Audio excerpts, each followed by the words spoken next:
Before philosophy had language for the concept of devotion,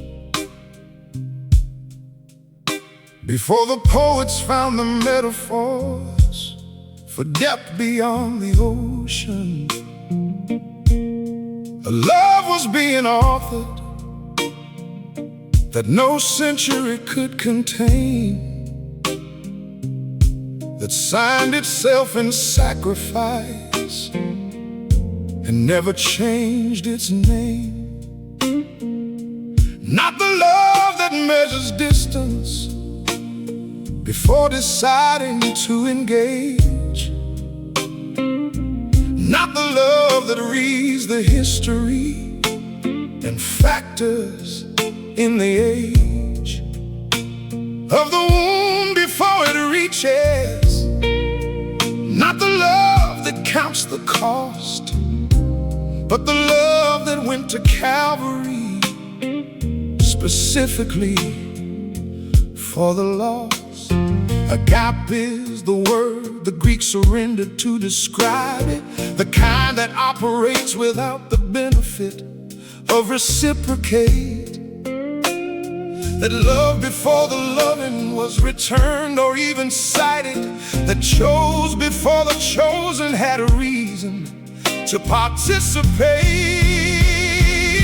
the love that would not let go when the letting go was easier, the love that held its ground when holding ground made no apparent sense, not the love of the convenient or the love of the appeaser, but the love that paid the highest price at the highest expense. It stretched across a crossbeam on a Friday afternoon and covered what no human love had courage to address, and rose again on Sunday, proving love outlasts the tomb, the love that would not let go, would not settle for any less.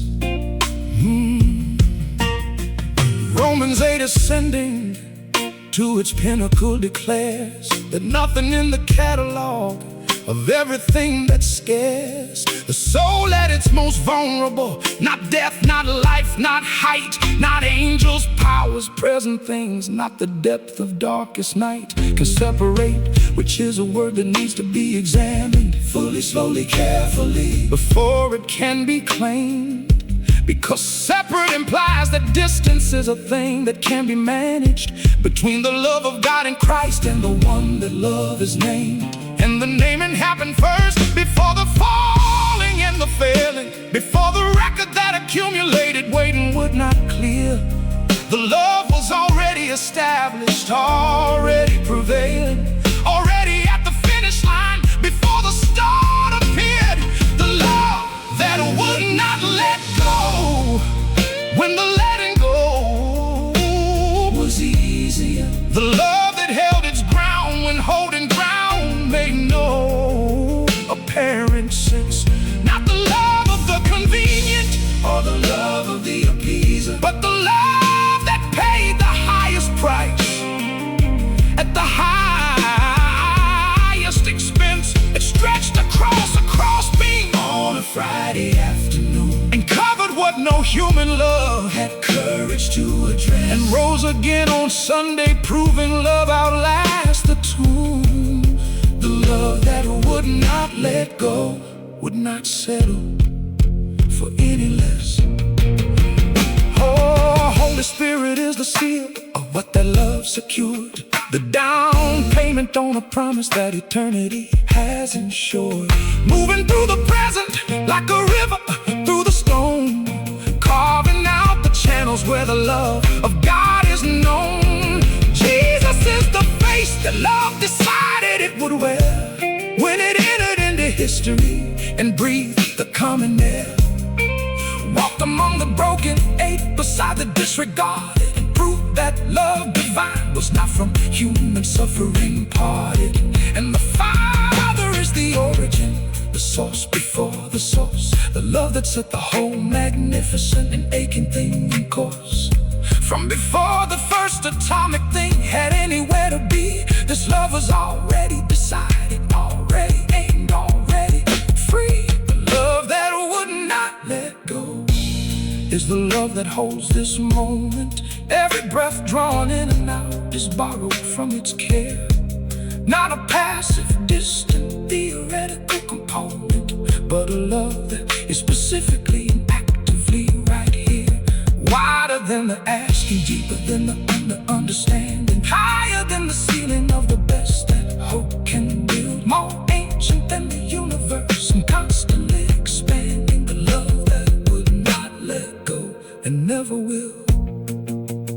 Nothing above, nothing below, nothing below, nothing present, nothing coming, no height, no depth, no power, no name. Nothing in all of creation can reach between the soul and this love. It will not let go. It never has, it never will.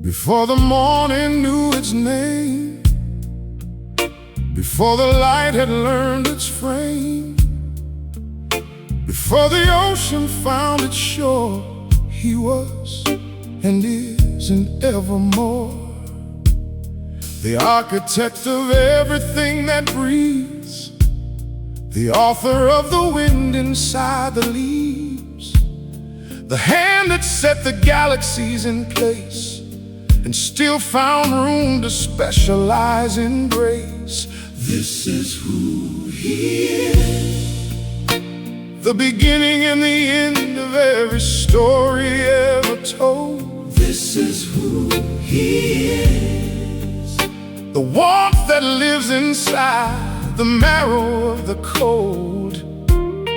Not a distant manufacturer of stars in empty space, but a God who bends toward broken things and calls the bending grace. This is who he is, and nothing in creation comes remotely close to the one who made it all and loves it most.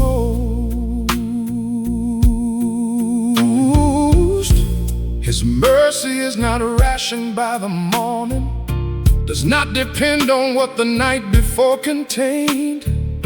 Arise before the soul is finished mourning, new, completely, stubbornly unchanged. His kindness is not earned by the deserving, does not decrease with use or lose its edge. It operates without the need for serving and holds the undeserving off the ledge. This is who he is, the beginning and the end of every story ever told.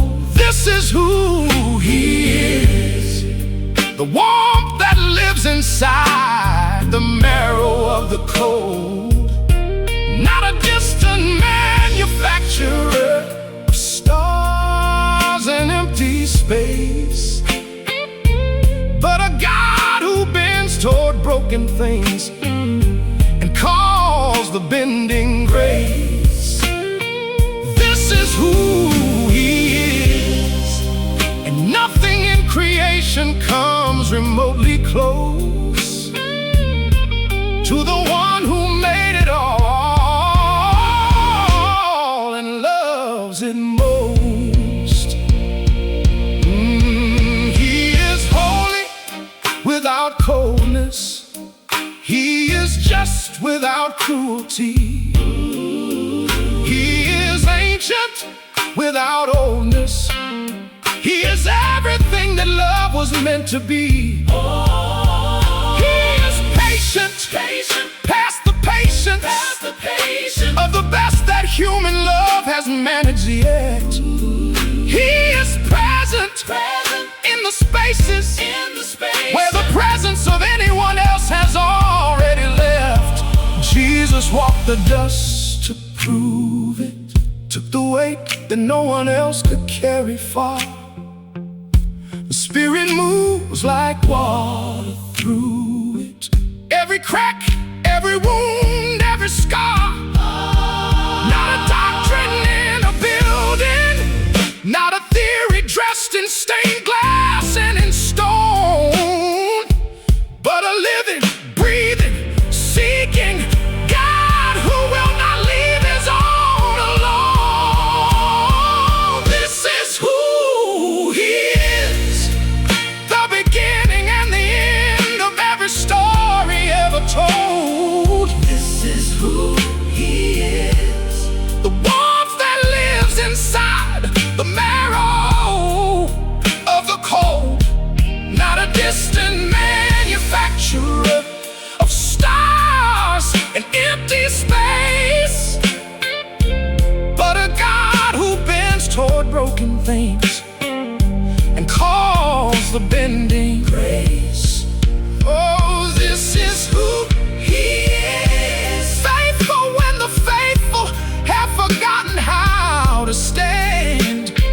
This is who he is, the print of every nail still in his hand, and nothing in creation, nothing formed or named or known, comes close to who he is and how he loves his own. Holy, merciful, present, unchanging, the same yesterday, today, and every tomorrow that exists. That is who he is, and that is enough.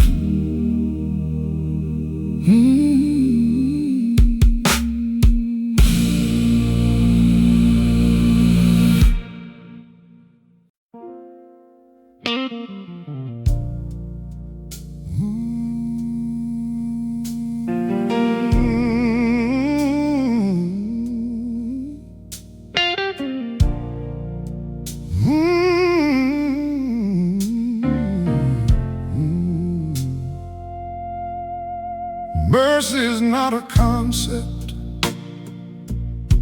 sitting cold inside a book.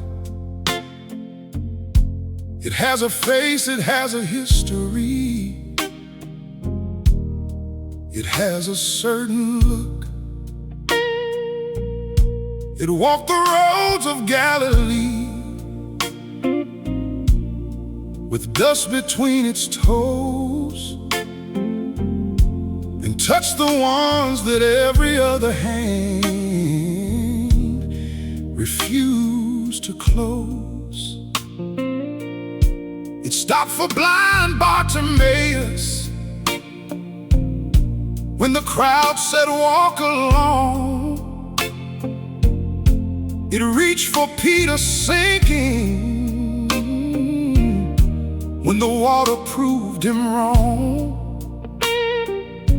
It found the woman caught and stood between her and the stone, and wrote something in the dirt that turned the accusers home.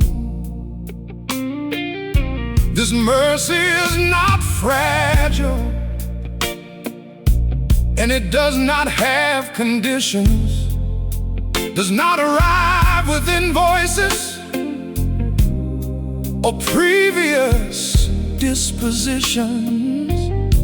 It came before the asking, and it stays beyond the need.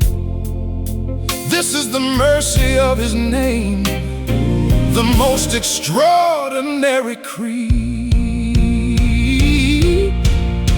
The mercy of His name outlasts the damage and the shame, Runs deeper than the record of the worst that anyone became. It is not the mercy of the cautious or the carefully controlled, but the mercy of a God whose love has never once grown cold, wide enough to cover what no other covering could reach, long enough to find the one. the time it pushed beyond the breach. The mercy of His name is not a resource running thing.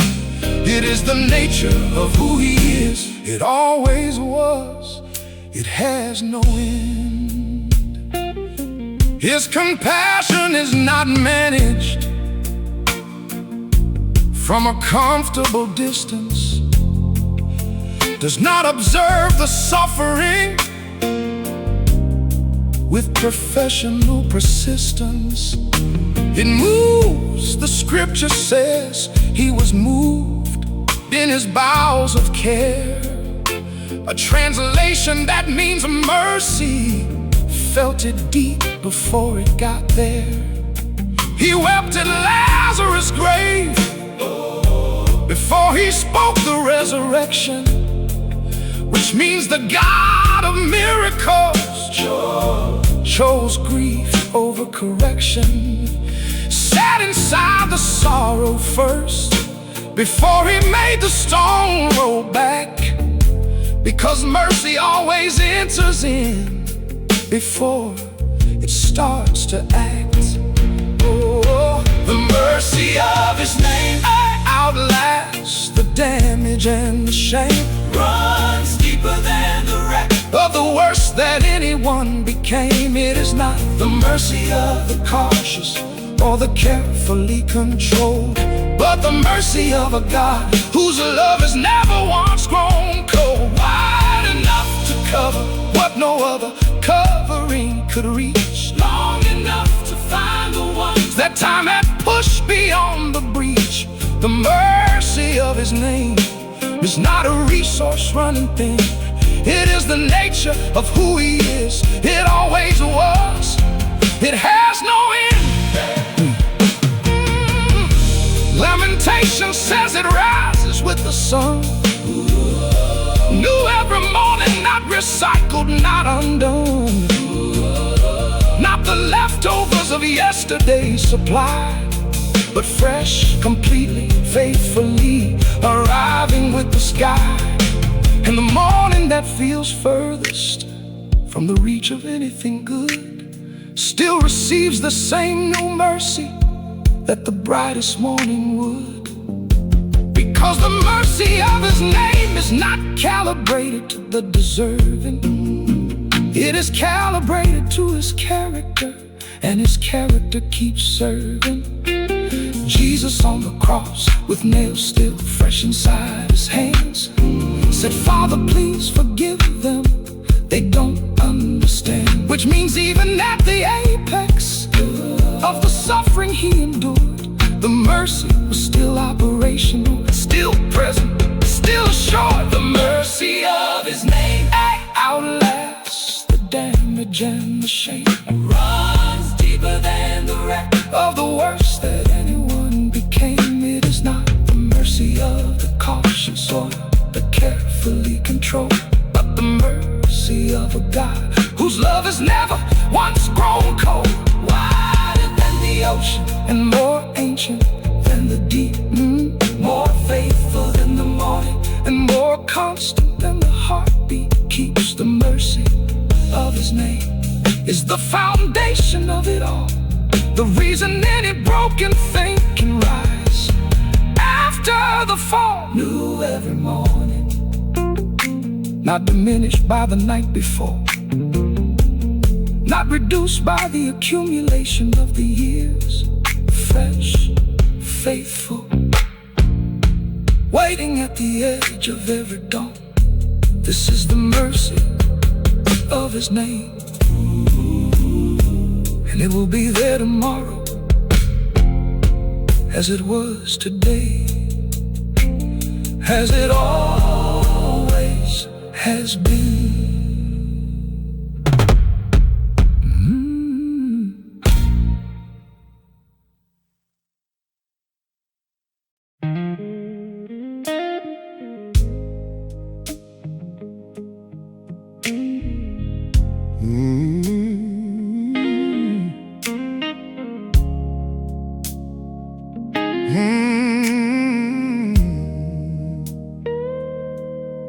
Goodness is His native tongue,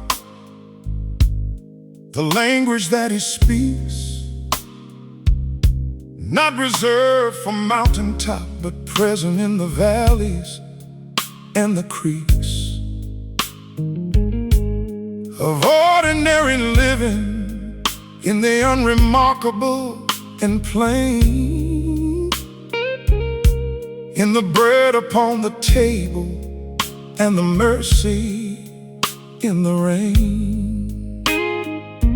He scattered it through sunrises that nobody commissioned, through the laughter of a child that no theology positioned,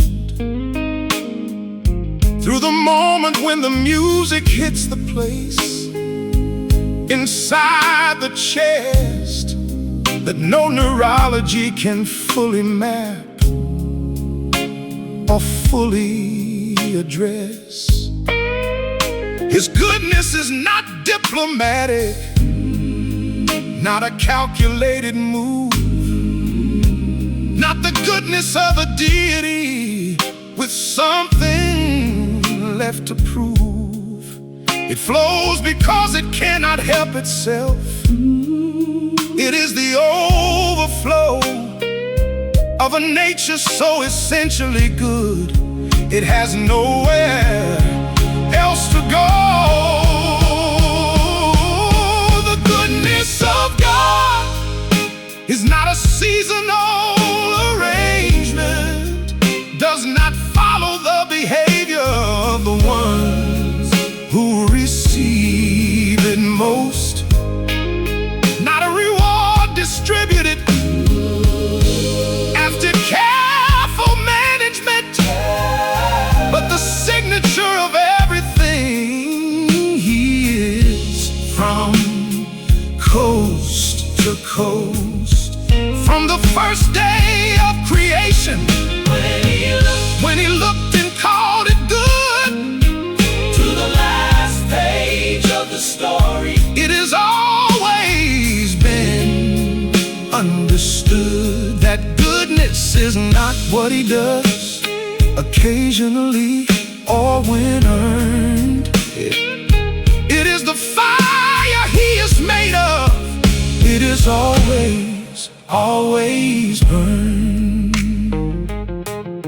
Psalm 34 says, taste it, not just contemplate the thought, not just acknowledge it theologically or in abstract brought before a congregation in a carefully parsed address, but taste, which means encounter it. Let goodness be assessed by the tongue, by the experience, by the actual and real, by the moments when His fingerprint is all you need to feel, to know that something operating underneath the scene has been arranging goodness in the places in between, the diagnosis and the healing, goodness in the way, the prodigal returning to the Father at the gate, the stone that rolled on Easter when the world held back its breath. His goodness was the engine of the victory over death. The goodness of God is not a seasonal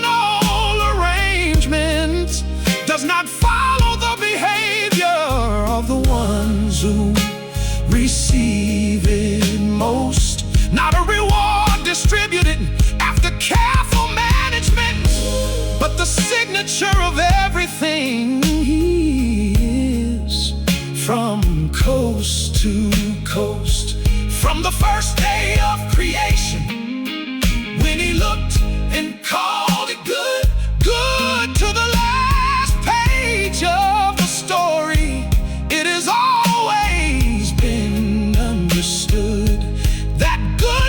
is not what he does occasionally or when earned.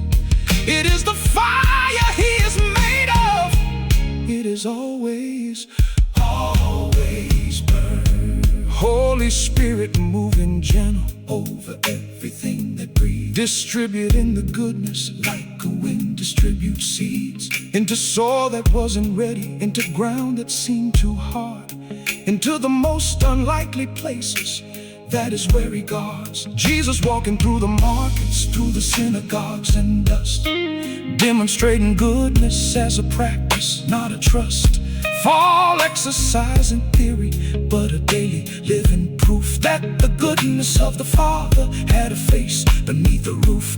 And the goodness does not end where the comprehension ends, does not stop at the boundary where the understanding bends into mystery, into what the finite cannot hold. The goodness of this God is wider than what has been told. The goodness of God is not a seasonal arrangement, does not follow the behavior of the ones who receive it most. It is ancient, it is current, it is present, it is constant. It is every shore of every ocean, every mountain, every coast, running through the veins of everything he ever made, built into the architecture of the light that will not fade. And the ones who stop long enough to let the goodness land will find it was already there, already close at hand. Before the asking, before the deserving, before the comprehending, the goodness was already there, arranged, waiting, faithful, and it will be there long after everything else has passed. His goodness endures forever, forever.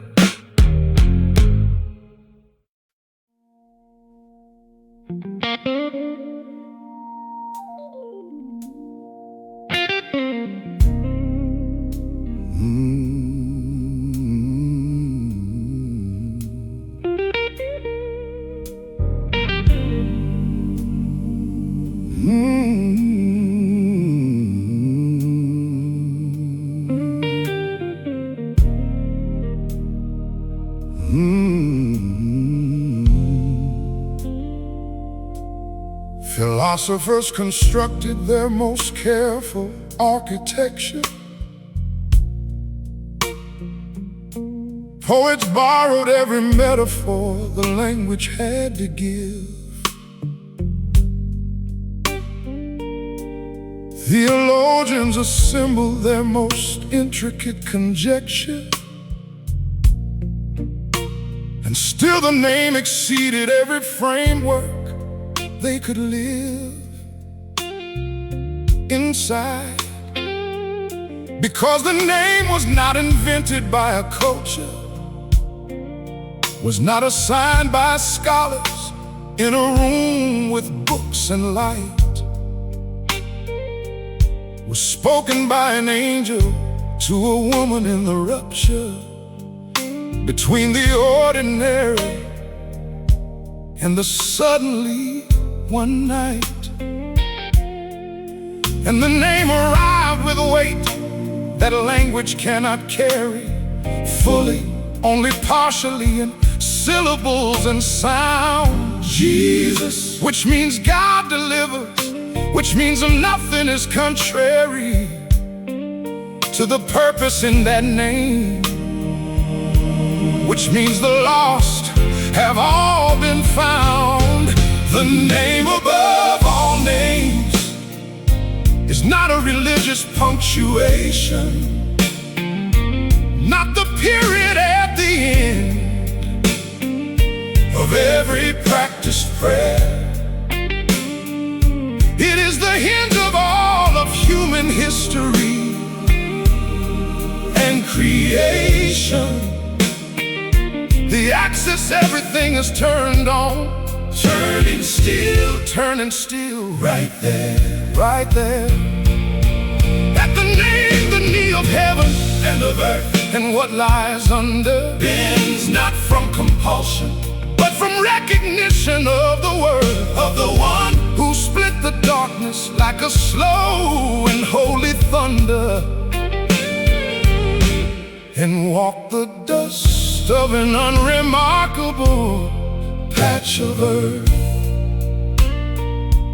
Every other name that promised liberation had an expiration. Every other throne that rose in history came down. Every system built on human wisdom met its own cessation. But this name has outlasted every empire and its crown. Spoken over fever, and the fever lost its argument. Spoken over storms, and the storms revised their plan. Spoken in the darkest rooms of human imprisonment, and something always shifted, something always ran from the room, because the name carries its own authority. Not borrowed, not appointed, not assigned from somewhere above, but inherent, woven into the original priority of a God who named himself in the vocabulary of love. The name above all names is not a religious punctuation, not the period at the end of every practiced prayer. It is the hinge of all of human history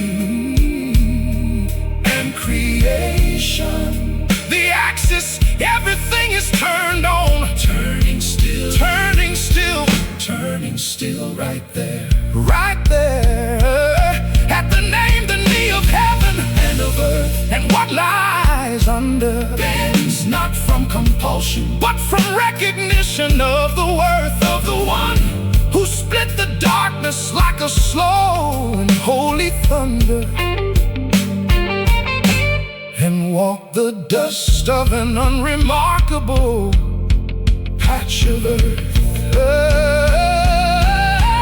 Emmanuel means God decided not to watch from the remove of infinite perfection and immovable repose, but entered, which is the most extraordinary move that omnipotence has ever made, and only love proposes. Wonderful Counselor means wisdom took a face. Mighty God means power, learn the texture of the road.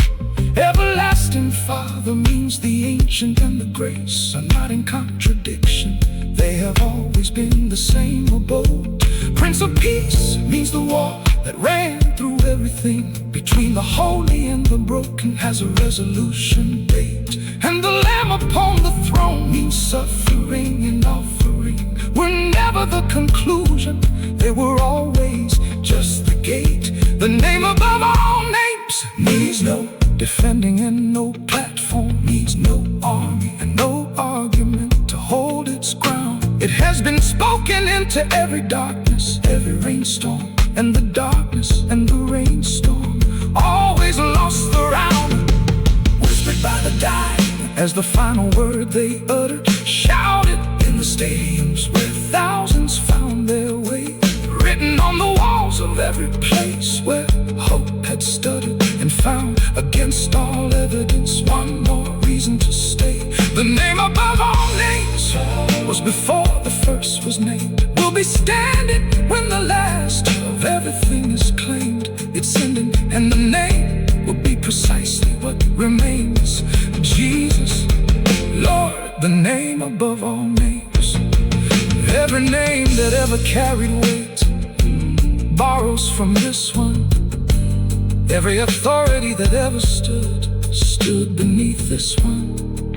And when every other name has exhausted its meaning, this name will still be just beginning. Jesus, Jesus.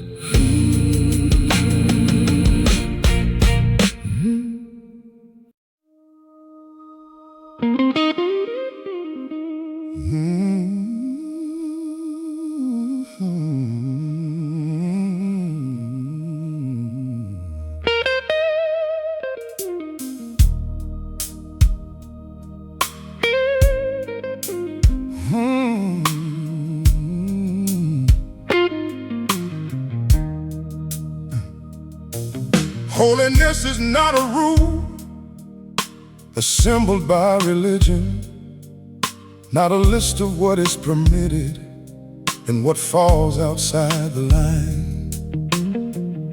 It is the atmosphere surrounding His dominion, the native air of everything eternal and divine. Seraphim have covered faces in His presence, not from fear alone, but from the weight of what they see. A purity so absolute, it overwhelms the senses, a glory that no creature was designed to fully receive. And yet this holiness descended into history, wrapped itself in linen and in the cry of a newborn, traded the ineffable for something visible to see, and wore the human frame like it had always been His form. Holy is the Lord, not the distant and untouchable, not the cold perfection of a God removed from pain. Holy is the Lord, and the holy became reachable when the Word put on a body and walked down into the rain. Holy, and yet He sat with sinners at the table. Holy, and yet He touched the ones the law said not to touch. Holy, and yet He made the broken somehow able to stand inside that holiness and not be crushed. Isaiah saw the throne room and came undone completely, cried out His unworthiness before the coal had touched His lips. And the holiness that leveled Him then lifted Him discreetly and sent Him out commissioned from the ruins of His eclipse. Because holiness does not destroy what it encounters, it purifies, which is a different kind of fire. Not the burning that demolishes and ultimately founders, but the burning that removes what is not part of the design. And what remains after the holiness has passed through is not the scorched remains of what could never qualify, but the refined and the essential and the thoroughly made new. A soul reshaped by proximity to something most high. Holy is the Lord, not the distant and untouchable, not the cold perfection of a God removed from pain. Holy is the Lord, and the holy became reachable when the Word put on a body and walked down into the rain. Holy, and yet He sat with sinners at the table. Holy, and yet He touched the ones the law said not to touch. Holy, and yet He made the broken somehow able to stand inside that holiness and not be crushed. The Spirit moves in holiness through everything He feels, not imposing but transforming, not demanding but instilling a quality of other, a fragrance that distills the presence of the sacred into the ordinary willing. And Jesus is the holiness that walked among the common, the sacred made accessible, the set apart made near, the one whose very garment hem was powerful enough to summon healing from a touch, because the holy had come here. Holy in the healing, and holy in the weeping, holy at the table, and holy on the cross, holy in the rising, and holy in the keeping of every soul that holiness refused to call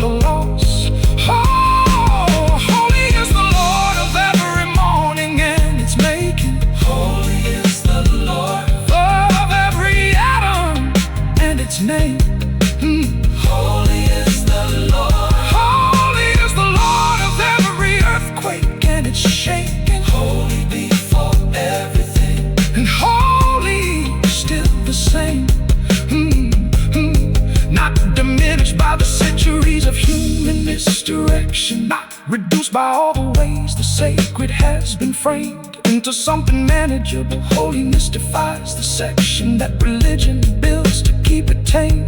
Holy, holy, completely and entirely, the only thing creation has no category for. Beyond the reach of language, yet arriving quietly in the still small voice and in the open door. Heaven has been saying it for longer than time has existed. Holy, holy, holy, holy. Not as repetition, but because each utterance discovers a new dimension of what holy means. And eternity will not be long enough to exhaust it. Holy is the Lord, was, is, and is to come.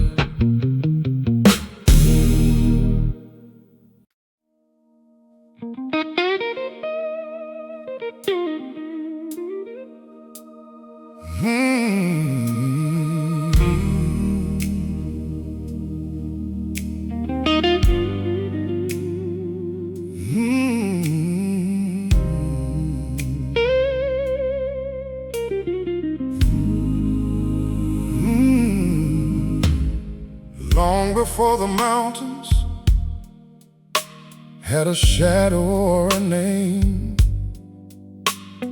long before the seasons understood the art of change, His faithfulness was operating, steady and unchanged, an attribute so fundamental nothing has rearranged. Covenant is His language, promises His currency, not the kind that comes with clauses and contingency, not the kind that reads the circumstance before deciding to remain, but the kind that was established in the blood and bears the stain of a commitment made before the object of it knew, before the ones He promised had the slightest what to do with the enormity of being chosen, held, pursued, retained by a faithfulness that operates regardless of the pain. Faithful is His name. When the foundation shakes, Faithful is His name. in everything it takes to outlast the night, to survive the in-between. Faithful is His name. In every place it has not yet been seen. Not faithful like a feeling that depends upon the day. Not faithful like a human love that sometimes looks away, but faithful like the sunrise that has never missed its cue. Faithful completely, permanently. Faithful through and through. Joshua stood at Jordan when the water wouldn't part, till the priest put foot to water. Faithfulness required the start of movement toward the promise, before the promise moved, and the river held its breath until the trust had been approved. Not approval as in earned, approval as in demonstrated, the willingness to step into the unaccommodated, and the faithfulness that parted what the natural would not, was already in position. It just waited for the foot, because faithfulness is never late, although it tests the clock. Never absent from the door, although it makes you knock. Never far from what was promised, though the promise takes its time. Faithfulness has its own calendar, and every page is lined with the design. Faithful Is His name. when the foundations shake, Faithful is His name. in everything it takes to outlast the night, to survive the in-between. In every place it has not yet been seen. Not faithful like a feeling that depends upon the day. Not faithful like a human love that sometimes looks away, but faithful like the sunrise that has never missed its cue. Faithful completely, permanently. Faithful through and through. The Spirit seals what was promised at the start, moves through every generation, every breaking heart, carries the continuity of what was sworn before time into the present moment, into yours, into mine. Jesus said heaven and earth would sooner pass away than a single word he spoke would fail to have it say. Which means every promise hanging in the air, unfinished yet, is not forgotten, it is pending. And pending is not dead, it is the faithfulness still working on the timetable it chose. Still moving toward completion, the way a river moves and flows toward the place it was always going, certain, deep and wide. Faithfulness does not grow tired, it does not step aside. Faithful is his name. At the end of every story, faithful is his name. Before the morning shows its glory, faithful in the silence and faithful in the sound. Faithful when the everything has fallen to the ground. Not because the circumstances warranted the staying, not because the ones he promised kept their end of the arranging, but because his faithfulness is anchored in his nature, and his nature does not bend to the behavior of the creature. Faithful was and is to come. Faithful to the last, faithful to the one, faithful like no other word the human tongue has named. Faithful is his nature, faithful is his name. Every promise still outstanding, is a promise still in motion. His faithfulness has never once consulted the calendar of doubt. It moves, it keeps, it arrives. Faithful was his name before the beginning. Faithful is his name now. Faithful will be his name when everything else has run out of name.